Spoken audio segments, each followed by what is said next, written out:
हिंदी में है वरना बंगाली में तो। मैं रेडियो आजाद हिंद हूँ। यहाँ दिन के 2 बजे हैं और भारत में शाम के 6:30।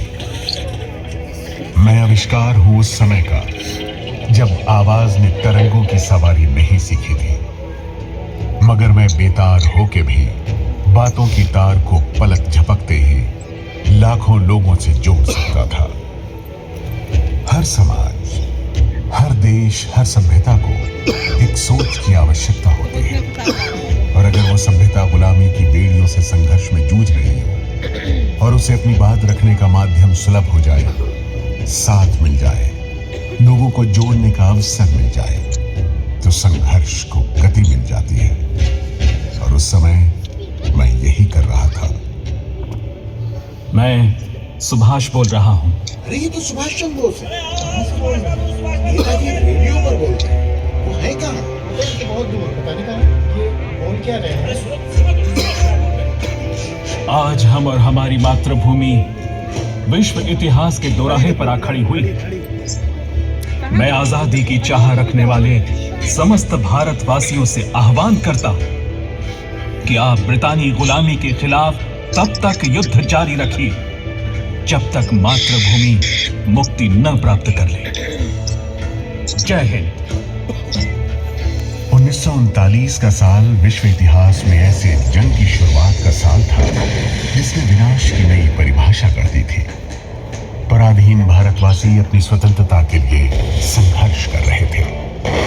वायसराय ने फरमान निकलवा दिया कि जब तक लड़ाई चल रही है, भारत अपनी आजादी की बात न करे।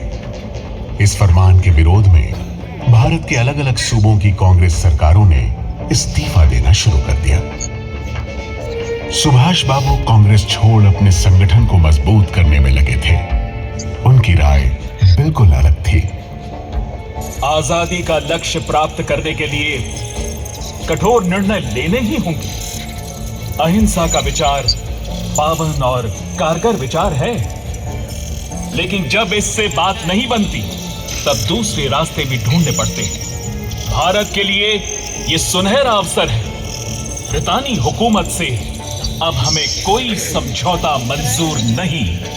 All power to Indian people. Subhash Chandra Bose को गिरफ्तार कर फिर जेल में डाल दिया गया था।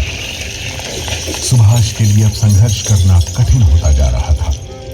अंग्रेजी हुकूमत कभी उन्हें जेल में डालती, कभी पराए मुल्क भेज देती, तो कभी पहरे बिठा दिया करती। मातृभूमि की मुक्ति ही सुभाष का लक्ष्य था। वो जेल में बैठे देश से बाहर जाकर संघर्ष को गति देने के बारे में सोचने लगे। अब समय आ गया है जब राष्ट्र की लड़ाई अंतर्राष्ट्रीय राजनीति में प्रवेश कर लड़नी पड़ेगी। मुझे इस काल कोठरी से निकलना ही होगा। मैं आमरण अनशन करूंगा। कारागार से निकलने में अहिंसा के इस हथियार ने खूब काम किया। वे रिहा हो गए, लेकिन उन पर निगरानी बदस्तूर जारी रही। यूरोप की धरती पर बंदी बनाए गए लोगों ने शरण में रखी। किसी तरह उन्हें लामबंद किया जा सके तो एक बड़ी शक्ति के साथ इस ब्रितानी हुकूमत पर धावा बोला जा सकता है। 17 जनवरी 1941 की रात अपने भतीजे शिशिर की मदद से बंद गले की शेरवानी, खुला पजामा और सिर पर रोएदार अस्तरखानी टोपी पहन मोहम्मद ज़ियाउद्दीन बन वो हिंदुस्तान से निकल गए। अकबर शाह नाम के एक शख्स की मदद से वो काबुल पहुंचे। आगे का सफर उन्हें खुद ही तय करना था। सुभाष भेष बदलते, जुगत भिड़ाते, बचते बचाते बर्लिन पहुंचे। जिस माटी में सुभाष पैदा हुए थे, उसी माटी की मुक्ति के लिए उन्हें उससे दूर जाना पड़ा।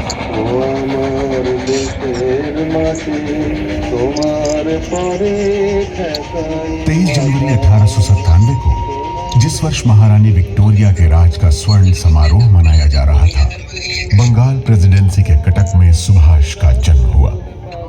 किसे पता था कि आगे चलकर यही सुभाष इसी विक्टोरिया हुकूमत खिलाफ संघर्ष की कमान संभालेगा। बचपन द्वंद्व से भरा था। मन में सवाल उठते और मिटते जाते। 15 साल की आयु में विवेकानंद के विचारों से उनका परिचय हुआ, जिसका उनके व्यक्तित्व पर गहरा प्रभाव पड़ा। मातृभूमि आराध्य है, प्रत्येक भारतीय सहोदर है और भारत की मुक्ति जनशक्ति पर है।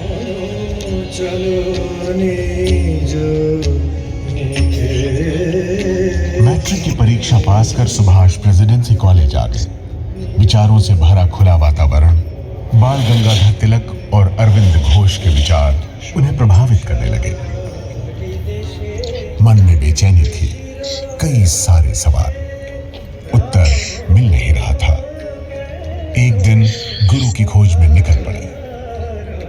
तीर्थ स्थलों, आश्रमों, साधु सन्यासियों के बीच भटकते रहे। विचलित मन शांत हुआ, तब घर लौट आए। गुरु तो नहीं मिला था, लेकिन संशय के बादल थोड़े छट गए थे।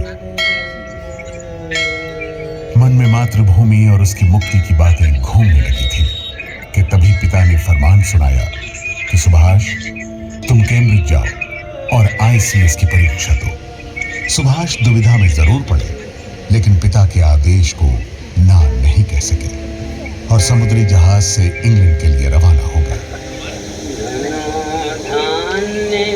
दूर जाते जहाज से सुभाष अपनी मातृभूमि को एक टक निहारते रहे। कैम्ब्रिज का सत्र आरंभ हो गया था, फिर भी उन्हें दाखिला मिल गया। सुभाष जी जान से जुट गए और ICS की परीक्षा पास कर ली। मन को फिर द्वंद्व ने आ घेरा।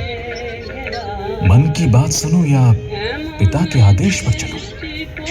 मातृभूमि मुझे बुलाती है, मुझे जाना ही होगा। लोग पागल समझेंगे तो समझे, मातृभूमि की मुक्ति के लिए कष्ट तो उठाना ही पड़ेगा। सिविल सेवा से त्याग पत्र देकर वे लौटे और गांधी जी से मिलने के बाद देशबंधु चित्तरंजन दास से मिलने पहुंच गए। चित्तरंजन दास से पहली मुलाकात के बाद उन्हें लगा मानो गुरु मिल गए हो। सुभाष चित्तरंजन दास के सिपाही बन स्वतंत्रता आंदोलन में कूद पड़े।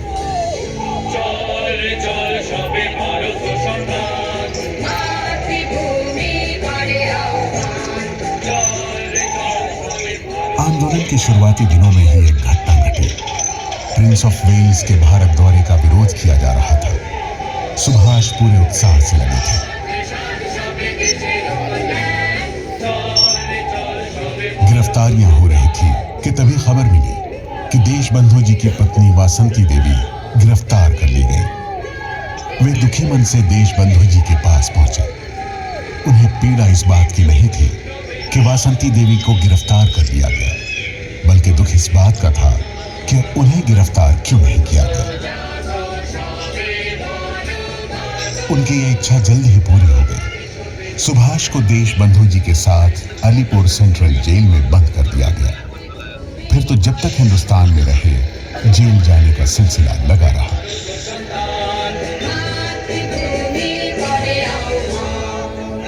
नई दिशा देने वाले हमेशा धारा के विपरीत वेगमयी लहरों से टक्कर लेते नवीन पथ का निर्माण करते हैं, नई पहचान देते हैं। बोली भाषा को बदल दे तो संस्कृति बदल जाती है, नाम और वस्त्र से पहचान। बरतानवी हुकूमत ने भारतीय पहचान को धूमिल कर दिया था। सुभाष ने निगम कर्मचारियों को खादी वस्त्र पहनाकर निगम की गलियों के नाम भारतीय विभूतियों के नाम पर रख धूमिल पड़ती पहचान को फिर से जिंदा कर दिया था। सुभाष अपने लोगों के बीच लोकप्रिय होते जा रहे थे। इसीलिए सुभाष हुक्मरानों की आंखों में चुभने लगे और क्रांतिकारी षड्यंत्र का झूठा आरोप लगा। उन्हें गिरफ्तार कर बर्मा के मांडले जेल भेज दिया गया। ये वही जेल है जहां लोकमान्य तिलक और लाला लाजपत राय जैसे संग्रामियों को रखा गया था। मांडले मेरे लिए जेल नहीं, तीर्थ है। मैं तीर्थ पर निकला हूं। मांडले जेल नहीं, यातना गृह था। लकड़ी का बना लकड़कोट था। मौसम की मार पड़ती बारिश का पानी अंदर घुसा था। कहां खड़े हूं, कहां बैठे। गिरता स्वास्थ्य और निमोनिया की मार झेल 3 साल की सजा के बाद वे एक मजबूत नेता के रूप में बाहर निकले। सुभाष युवाओं के चहेते बन गए थे। उनकी उपस्थिति युवाओं में जोश भर देती थी। गांधी जी जब एकांत में चिंतन कर रहे थे, तब सुभाष ने स्वतंत्रता संग्राम की गति को बनाए रखने में आगे बढ़कर योगदान दिया।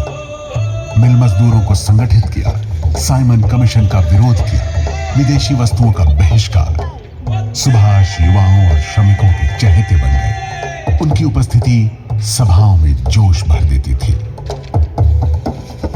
अपने पिता के साथ चले संग्राम में तो सुभाष जीत गए, लेकिन स्वाधीनता संग्राम की भूमि पर राष्ट्रपिता खड़े थे। व्यास नदी का किनारा था और ऊपर स्वतंत्रता संग्राम का झंडा लहरा रहा था। गांधी जी ने संपूर्ण स्वाधीनता का प्रस्ताव रखा। सुभाष खड़े हुए और बोले, आप संपूर्ण बहिष्कार के लिए तैयार नहीं। काउंसिलों के बहिष्कार से कुछ हासिल नहीं होगा। मेरा सिद्धांत है, सब कुछ या कुछ नहीं। जब तक दलित, श्रमिक, वंचित संगठित नहीं होंगे, सविनय अवज्ञा कारगर नहीं होगा। गांधी जी के सविनय अवज्ञा के प्रस्ताव को स्वीकार कर लिया गया, लेकिन मतभेद की लकीर खिंच गई थी। सुभाष एक बार फिर गिरफ्तार कर लिए गए। 1 साल बाद जब छूट कर आए तो फिर जेल में डाल दिए गए। मध्य प्रदेश के सिवनी जिले में जब तबीयत खराब होने लगी तो रिहा करने की बजाय वियना भेज दिया गया। अजीब सिलसिला था। सुभाष की आजादी हुकूमत के लिए खतरा बन सकती थी। 1938 में जब इंग्लैंड में थे, तभी पता चला कि उन्हें कांग्रेस का अध्यक्ष बना दिया गया है। नए इरादों और भविष्य के सपनों के साथ हरिपुरा गुजरात के अधिवेशन में पहुंचे और पूरे जोश से घोषणा कर दी, साथियों, धरती पर अब ऐसी कोई ताकत नहीं जो भारत को पराधीन कर सके, और आने वाले वक्त में हम इसे सत्य करके दिखाएंगे। सुभाष नई सोच और जवां इरादों वाले नेता थे। वे भविष्य के सपने देख रहे थे। आजाद भारत आर्थिक प्रगति के रास्ते पर कैसे चलेगा? दुनिया के दूसरे देशों के साथ कंधे से कंधा मिलाकर बराबरी के साथ कैसे खड़ा होगा? अपने ही लोगों के बीच सुभाष को शक की नजर से देखा जाने लगा। इसीलिए जब दूसरी बार अध्यक्ष पद के लिए खड़े हुए और जीत गए, तब कार्यकारिणी के सदस्यों में से अधिकांश ने इस्तीफा दे दिया। गांधी जी ने सीतारमैया की हार को अपनी हार तक कह डाला। गांधी और सुभाष के नजरिए की खाई और गहरी हो गई। सुभाष गांधी जी से मिले, लेकिन खाई पाटी नहीं जा सकी। मध्य प्रदेश के त्रिपुरी में बीमारी की हालत में भी जाना पड़ा। आंतरिक खींचतान और दमघोंटू वातावरण। सुभाष ने अप्रैल 1939 के कलकत्ता की बैठक में इस्तीफा दे दिया। कांग्रेस ने दूरदृष्टि वाला, विचारोत्तेजक युवा अध्यक्ष खो दिया था। सुभाष खिन्न थे कि जिस संगठन के साथ आंदोलन में उन्होंने अपने जीवन के 20 वर्ष लगा दिए, वहां इतना अविश्वास। तभी गुरुदेव रविंद्रनाथ ठाकुर ने अपने मधुर वचनों से उनके संताप को हर लिया। मैं उस पौ को फूटते देख रहा हूं जिसमें तुम्हारी राजनीतिक साधना शुरू हुई थी। आज तुम मध्याह्न के उस निर्मल आलोक में उद्भाषित हो रहे हो जिसमें शंकाओं का प्रवेश निषिद्ध है। मुझे लगता है तुम अपने मातृभूमि के लिए नई रोशनी और उम्मीद के संदेशवाहक बनकर आए हो। आने वाली लड़ाई में उसका साथ शायद मैं न दे पाऊं। मैं केवल आशीर्वाद दे सकता हूं और विदा लेता हूं। आश्वस्त हूं कि देश के बोझ और दुख को तुमने अपना बोझ और दुख बना लिया है और देश की स्वाधीनता के रूप में उद्दिष्ट प्रतिफल उसे जल्द ही मिलने वाला है। स्वदेश के चित्त में नूतन प्राण संचार करने का पुण्य व्रत तुमने ग्रहण किया। इसलिए मैं अपना नाटक ताशेर देश तुम्हारे उत्सर्ग कर रहा हूं।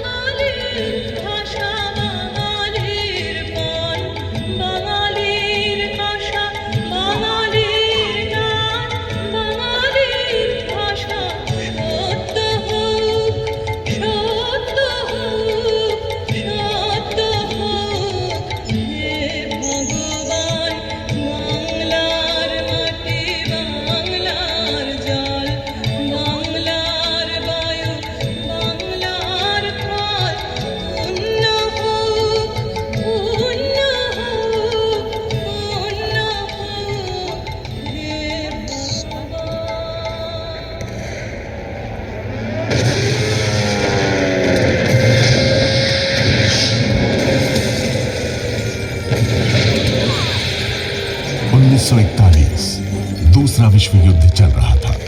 सुभाष यूरोप में मौजूद थे। प्रवास ले रहे युद्ध बंदियों को लेकर इंडियन नेशनल आर्मी की स्थापना कर दी।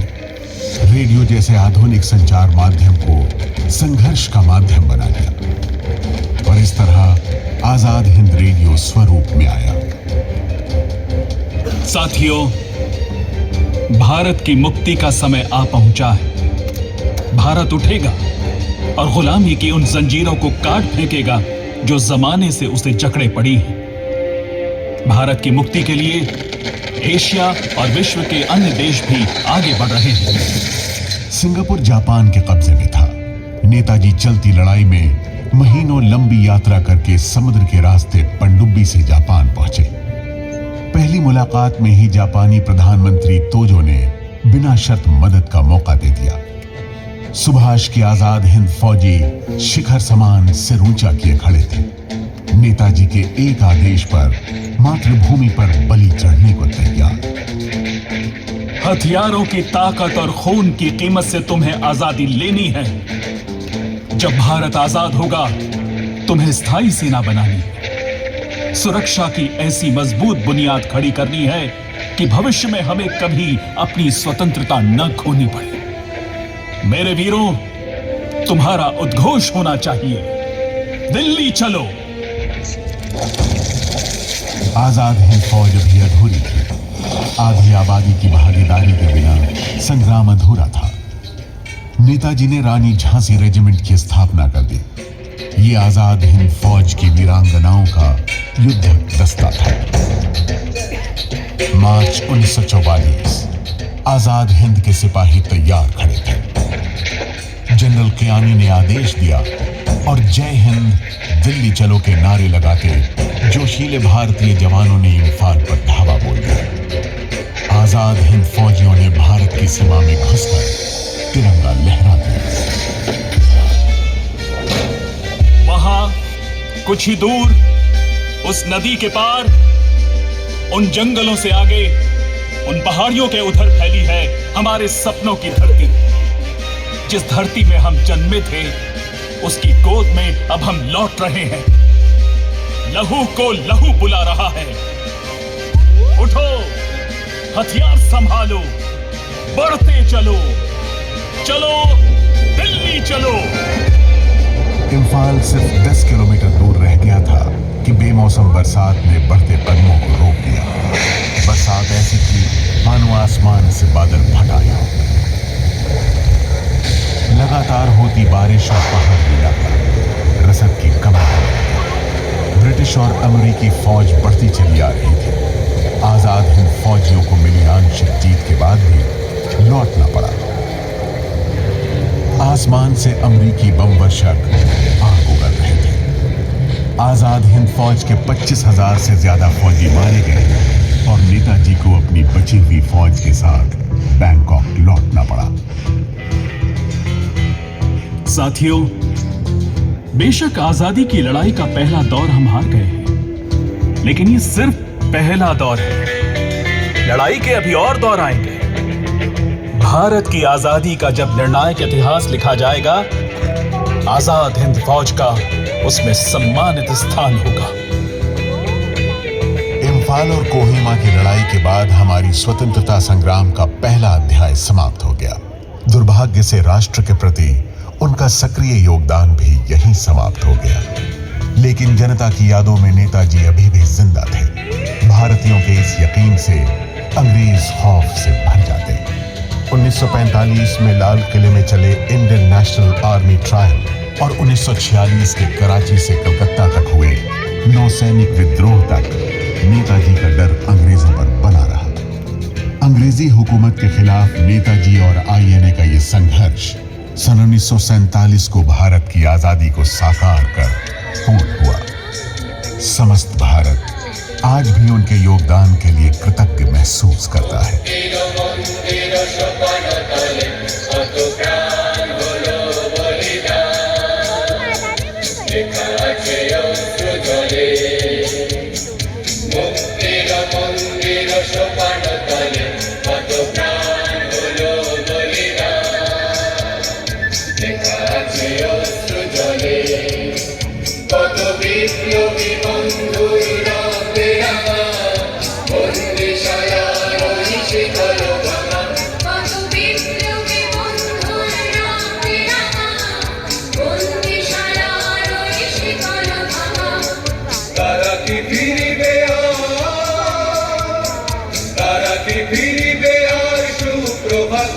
কত তরুণ গেছে আশা চলে মুক্তির মন্দির সোপান তলে কত প্রাণ হলো বলিদান লেখা আছে অশ্রু জলে মুক্তির মন্দির সোপান তলে কত প্রাণ হলো বলিদান লেখা আছে অশ্রু 651